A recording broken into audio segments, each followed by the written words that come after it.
नमस्कार दोस्तों। क्या हुआ कि लोग खान सर की कुंडली खंगालने लगे। हाँ, वही पटना वाले खान सर, जीएस यानी जनरल स्टडीज़ वाले खान सर। टीचर हैं, अपने देसी अंदाज और टॉपिक को आसान बनाकर पढ़ाते हैं।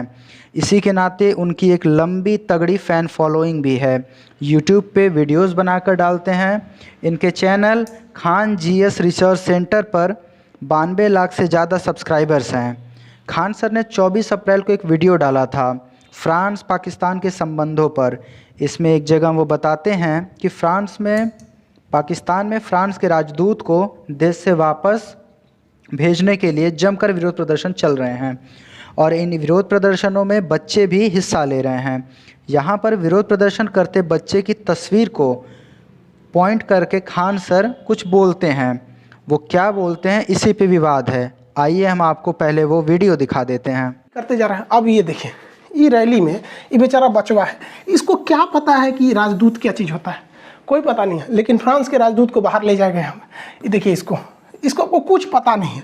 बाबू लोग, तुम लोग पढ़ लो, अब्बा के कहने पे मत आओ। अब्बा तो पंचर साटिए रहे हैं, अब ऐसे ही तुम लोग भी करेगा ना तो बड़ा होकर तुम लोग भी पंचर साटेगा। लो तो पंचर मत साटो, वरना तुमको तो पता ही है, नहीं तो कुछ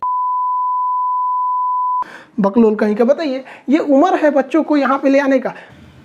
खान सर आगे बिना किसी जाति धर्म का नाम लिए एक आबादी विशेष पर भी टिप्पणी करते हैं। उसका भी वीडियो वायरल है, वो वीडियो भी दिखा देते हैं हम आपको। बच्चों को यहाँ पे ले आने का बैनर से छोटा बेचारा ये है, क्या कीजिएगा। 18-19 को पैदा होने से तो कोने काम आएगा, से कोनो बर्तन धोएगा, पंचर साट। एक दो गो रहे सब तब ना आदमी बहुत बेहतरीन नाम रखता है। इन सोच रहे उनको नामों कौन ची होगा, छोटका मझिला पतरका ये सब। बस इसी वीडियो क्लिप पर अब ट्विटर पर वायरल हुआ तो इससे धर्म विशेष के खिलाफ जानकर #report on Khan sir trend होने लगा। सना खैर नाम की यूज़र ने लिखा, खान सर तो कंगना रनावत का मेल वर्जन है। आईएएस की तैयारी करने वालों को सिखाया जाना चाहिए किस तरह नफरत फैलाने की जगह धार्मिक सद्भाव की बात करें। यूट्यूब से गुजारिश है उन्हें एंटरटेन करना बंद करें। और भी कई सारे ट्वीट्स आए। खान सर को ब्लैक फंगस तो वाइट फंगस, संघी, इस्लामोफोबिक इत्यादि विशेषणों से भी नवाजा गया।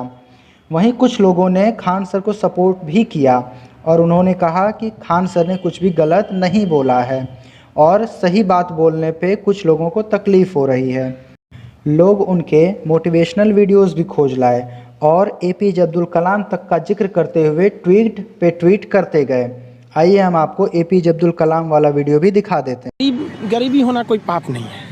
एक रेस के घोड़ा को अगर आप देखिएगा ना, तो रेस पे घोड़े पे जो बैठा होता है घोड़सवार, उस घोड़े को बहुत मारता है, इतना तकलीफ देता है कि घोड़ा को समझ में नहीं आता है कि हमको तकलीफ क्यों दे रहा है। लेकिन रियलिटी में देखिएगा ना, तो उसका मालिक उस घोड़े को जिताना चाहता है। तो उसी तरह हमारा मालिक भगवान है। अगर हमें गरीबी दे रहा है, तकलीफ दे रहा है ना, तो आप इससे घबराइए नहीं। वो मालिक हमें जिताना चाह रहा है और आप रेस छोड़ के भाग जाइएगा तो क्या करेगा वो, तो आपको जिताना चाह रहा है। तो गरीबी कोई नहीं। हम लोग खुद जब अपने स्टूडेंट लाइफ में थे तो हम लोग उसमें गुरुद्वारा में जाके खाना खाए थे। ये हालत था हम लोग का। इसीलिए हम भी अब कभी कभी जहाँ पे मतलब फ्री डोनेशन में नहीं, समाज सेवी लोग खाना खिला देते हैं, तो उतना घर से हम लोग कभी कुछ नहीं था, तो वहाँ जाके खाना खा लेते थे। इसीलिए अब जब आदमी के पास है तो हम लोग भी थोड़ा अनाथ आश्रम या ऐसे चीज़ों पे हेल्प कर देता है। तो ऐसा नहीं है कि हम लोग भी बहुत बड़े घर से आए थे लोग, ऐसा नहीं है। अब देखते हैं, कभी भी कोई बहुत पढ़ा लिखा इंसान चुना। अब्दुल कलाम राष्ट्रपति बन गए थे, वो हमारे अटल बिहारी वाजपेयी की बहुत मेहरबानी थी। वो तो क्लास में पढ़ा रहे थे, फोन आया अटल बिहारी वाजपेयी का। अटल बिहारी वाजपेयी ने कहा इनसे, एपीजे अब्दुल कलाम से, कि प्रधानमंत्री अटल बिहारी वाजपेयी बोल रहे हैं। तो एपीजे अब्दुल कलाम जानते हैं क्या बोले? बाद में बात कीजिएगा, अभी क्लास ले रहे हैं। देखो भाई साहब, कितने महान थे वो लोग। और आज का प्रधानमंत्री को अगर आप बोल दीजिएगा ना तो सीबीआई जांच करा देगा। तो अटल बिहारी वाजपेयी कहे ठीक है महाराज, हम बाद में बात करेंगे। आधा घंटा बाद वो क्लास लेके खत्म किए एपीजे अब्दुल कलाम। उसके बाद निकले तो कॉल बैक किए, हाँ बताइए क्या बोल रहे थे, क्लास में फोन कर देते, कहीं हम आपको सोच रहे हैं राष्ट्रपति बना दें। तो एपीजे अब्दुल कलाम के हमरा से चुनाव में प्रचार ना हो पाएगा, तो आप टेंशन मत लीजिए, राष्ट्रपति का चुनाव प्रचार की जरूरत नहीं होती है। और ये बात यहाँ रुकने वाली कहाँ थी, बात और आगे बढ़ी। इसी बीच ट्विटर पर एक जनसंख्या और थी जो खान सर की एक और वीडियो क्लिप खोज लाई।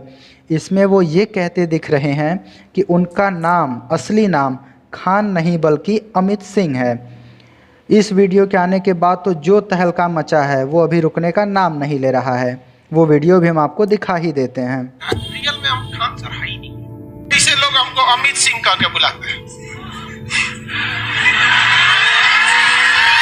तो भाई बहुत बड़ा मिस्ट्री बताते हैं। हम जब पढ़ाने गए थे ना तो हम टीचर नहीं थे। एक ऐसी कोचिंग थी जहाँ के टीचर जो थे मतलब उस कोचिंग ने कमाने के लिए मतलब लड़कों को रख लिया, पर टीचर ही नहीं थे उसके पास, सारे स्टूडेंट भाग गए। तो हमारे पास आए, वो बुलाया गया कि सर आइए ना एक बार क्लास लीजिए। तो पहला दिन में 6 लड़का था, अगले दिन में 40-50 हो गया सर, उसके अगले दिन 150 हो गया सर। मतलब एक हफ्ता के अंदर अजीब हो गया क्लासरूम। तो उस सब तुरंत क्लास ले लिया कि भाई बढ़िया टीचर है, बहुत ज्यादा लड़का आ जा रहा है। अब उन सबको डर हो गया इस बात का कि भाई ये जो मास्टर है ना, अगर यहाँ से हट गया तो सब लड़का इसके पीछे चल जाएगा। तो उन्होंने हम पे कहा कि ना आपको अपना नाम बताना है ना आपको मोबाइल नंबर बताना है। हम कहे कि भैया हमारा क्या मतलब है इससे, वैसे भी हमारा इस सबसे कोई बहस नहीं रहा। गए वहां पे ना नाम बताए ना मोबाइल नंबर देते थे किसी को, कोई बात नहीं। ऐसे पूछता था सर आपका नाम क्या, तो हम लिखते थे जीएस टीचर। उन लोग की मजबूरी हो गई क्योंकि बैच देना है, उनको नाम बताना पड़ेगा ना, तो उन लोगों ने एक नाम जुगाड़ दिया खान सर। तब से हम हो गए खान सर। जबकि हमको ऐसे लोग हमको अमित सिंह कह के बुलाते हैं।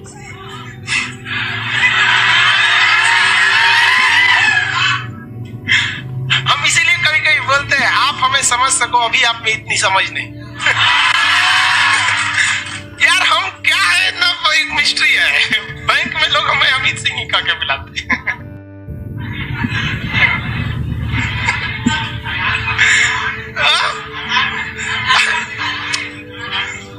कोई बात नहीं, आप समझिए, आपको जो समझना है समझो। बहुत मस्त हमको लगता है जब हम देखते हैं ना सब हमको। अब खुद सोचो, आपको कोई कुछ और समझे तो आपको कैसा लगता है? अच्छा लगता है, बढ़िया है भाई, समझो लोग। इस क्लिप के आते ही ट्विटर पर जनता एक्टिव हो गई। समझ आना ही बंद हो गया कि कौन किसके पक्ष में है और कौन विरोध में। इसके बाद ट्वीट्स की और कमेंट्स की तो जैसे लाइन ही लग गई है। एक यूज़र ने लिखा कि ये आदमी लोगों के बीच नफ़रत फैला रहा है, ये खुद को टीचर कैसे कह सकता है। खान सर की कई सारी फ़ोटोज़, वीडियोज़ और भी वायरल होने लगी जो इस दावे के पक्ष या विपक्ष में थी। ये क्लिप भी पोस्ट की गई जिसमें वे सुरेश और अब्दुल नाम के सहारे हिंदी को समझा रहे हैं, लेकिन उदाहरण कुछ लोगों को यहाँ पे ठीक नहीं लग रहा। ऐसे समास होते हैं, सब द्वंद समास होते हैं ना। द्वंद समास एक ही चीज के दो अर्थ होते हैं, उसी को ना बोलते हैं जी। तो उसमें होता है ना, एक तो सुरेश ने जहाज उड़ाया, मतलब सुरेश जहाज उड़ाया। द्वंद समास में अब बस इसका नाम चेंज करिए, अब्दुल ने जहाज उड़ाया। सब देखिए लेकिन अंतर हो जाएगा। सुरेश ने जहाज उड़ाया मतलब उड़ाया, और अब्दुल ने जहाज उड़ाया मतलब भड़काया। इसको कहते हैं द्वंद समास, एक ही शब्द के दो। अब आइए थोड़ा सा जान लेते हैं कि कौन है खान सर। खान सर के इर्द गिर्द एक मिस्ट्री तो बनी ही हुई है। इनके बारे में ज़्यादा जानकारियाँ इतनी आसानी से उपलब्ध भी नहीं हैं। इनके यूट्यूब चैनल पर जो परिचय दिया है उसमें भी नाम में सिर्फ खान सर लिखा है। पटना का पता दर्ज है, 2 फ़ोन नंबर दर्ज हैं। हमने दोनों नंबर मिलाए पर एक भी लगा नहीं। वो जानकारियाँ पब्लिक फोरम में उपलब्ध हैं। वो ये कहती हैं कि उनका पूरा नाम फैज़ल खान है, गोरखपुर यूपी में पैदा हुए, एनडीए में जाना चाहते थे, फिज़िकल क्लियर नहीं हुआ तो लोगों को पढ़ाने के लिए यूट्यूब चैनल शुरू किया, जो इनके पढ़ाने के अच्छे अंदाज और अच्छे रिसर्च के चलते जमकर हिट हुआ। फ़िलहाल पटना में रहते हैं। एक लंबी चौड़ी टीम खान सर के वीडियो प्रोडक्शन और रिसर्च के लिए काम करती है। खान सर तो बस एक टाइटल हैं। ये विवाद सबसे ज़्यादा चर्चा में रहा। इस विवाद और खान सर व अमित सिंह की पहचान को लेकर कई लोगों ने उनसे बात की। उन्होंने ये बताया कि ये खान सर के द्वारा कहा गया कि नाम से किसी को नहीं जानना चाहिए, बस इतना समझना चाहिए कि मेरा नाम क्या है वो अलग बात है और लोग हमें क्या कहकर बुलाते हैं वो अलग बात है। नेल्सन मंडेला को अफ्रीका का गांधी कहा जाता था, लेकिन इस आधार पर आप ये नहीं कह सकते कि वो गांधी हैं। मुझे क्या कहा जाता है इसके ऊपर मैं बहुत ज़्यादा ध्यान नहीं देता। कुछ लोग मुझे कई नामों से बुलाते हैं, जिसमें से एक अमित भी है। खान सर बस एक टाइटल है, मेरा मूल नाम नहीं है। मैंने अपना पूरा नाम कभी नहीं बताया। टाइम आएगा तो सबको पता चल ही जाएगा। नाम में कोई बहुत बड़ा रहस्य नहीं छिपा, लेकिन एक ट्रेंड है तो उसे चलने दिया जाए। ये पूरी बातें खान सर ने खुद बताई हैं। पंचर बनाने और एक समुदाय विशेष के खिलाफ अपमानजनक टिप्पणी के आरोप पर भी खान सर ने अपना पक्ष रखा। उन्होंने कहा है कि वो वीडियो अप्रैल का है। उस वीडियो से अगर कोई समस्या होती तो ये विवाद अप्रैल में शुरू होता। वो फ्रांस का विवाद था। वहाँ के लोगों को मैंने बस इतना कहा था कि आपस में मिलजुल कर रहना चाहिए। अगर विवाद पर फ्रांस के राजदूत को निकालेंगे तो कल को कोई और देश बोलेगा, तो आप कितने देशों के राजदूत को निकालने चले जाएंगे। उसमें कुछ प्रोटेस्ट की फ़ोटो भी थी जिनमें छोटे बच्चे भी थे। मैंने बस जोर देकर कहा कि ये बच्चों को स्कूल जाना चाहिए, उन्हें तो राजदूत का मतलब भी नहीं पता। ये सब पाकिस्तान के बारे में कहा था मैंने। पाकिस्तान के बारे में बोलने का मतलब ये नहीं है कि किसी धर्म के बारे में आप बोल रहे हैं। अगर कोई कहता है कि हिंदुस्तान के लोगों की शिक्षा को और बेहतर करना है, तो इसका मतलब ये नहीं है कि वे किसी धर्म के बारे में बोल रहा है। अब कोई ज़बरदस्ती धर्म को बीच में ले आए तो हम क्या कर सकते हैं। ये सारी बातें खान सर ने अपनी सफाई में कही हैं। खान सर ने आगे कहा कि उन्होंने बस उन बच्चों के लिए कहा था कि पढ़ाई लिखाई कर लो, नहीं पढ़ोगे तो कोई अच्छा काम नहीं कर पाओगे। इसी पर पंचर बनाने का उदाहरण दे दिया था। अब कोई पढ़ा लिखा होगा तो भूखे तो मरेगा नहीं। इसमें यह कह देना कि इस्लाम धर्म को निशाना बनाया सही नहीं है। खान सर ने बताया कि उन्होंने कभी भी हिंदू धर्म और इस्लाम धर्म को निशाना नहीं बनाया। खान सर ने यह भी कहा कि जिन लोगों को उस वीडियो में समस्या है उनसे कहिए कि उस क्लिप के 10 मिनट पहले का हिस्सा और 10 मिनट बाद का हिस्सा भी चलाएं, क्योंकि आधा सच पूरे झूठ से ज़्यादा खतरनाक होता है। उन्होंने कहा कि कोई अगर इस वीडियो को तोड़ मरोड़ कर आधा अधूरा देखेगा तो उसे तकलीफ़ तो होगी ही, लेकिन किसी को तकलीफ़ पहुंचाने का उनका कोई इरादा नहीं रहा है। उन्होंने बताया कि उनका इरादा बस इतना है कि जो बच्चे सिविल सेवा परीक्षा में बैठ रहे हैं उन्हें एग्ज़ाम में अंतर्राष्ट्रीय टॉपिक पर 2 पेज लिखना होता है। जैसे इज़राइल और फ़िलिस्तीन का मामला है, उसमें आपकी भावनाएं काम नहीं आएंगी, तो इस हिसाब से पूरा मामला विस्तार से बताना पड़ता है ताकि बच्चों को समझ में आ जाए, उन्हें याद रहे कहानी के तौर पे। खान सर ने यह भी कहा कि वह अभी तक 10,000 घंटे से ज़्यादा पढ़ा चुके हैं। उसमें से अगर किसी को 20 सेकेंड की क्लिप से समस्या हो रही है तो इसका मतलब कि वो हकीकत से कोसों दूर हैं। आप जो हमारे यूज़र हैं इस विवाद के बारे में क्या सोचते हैं, कमेंट सेक्शन में हमें अपनी राय बताइए। धन्यवाद।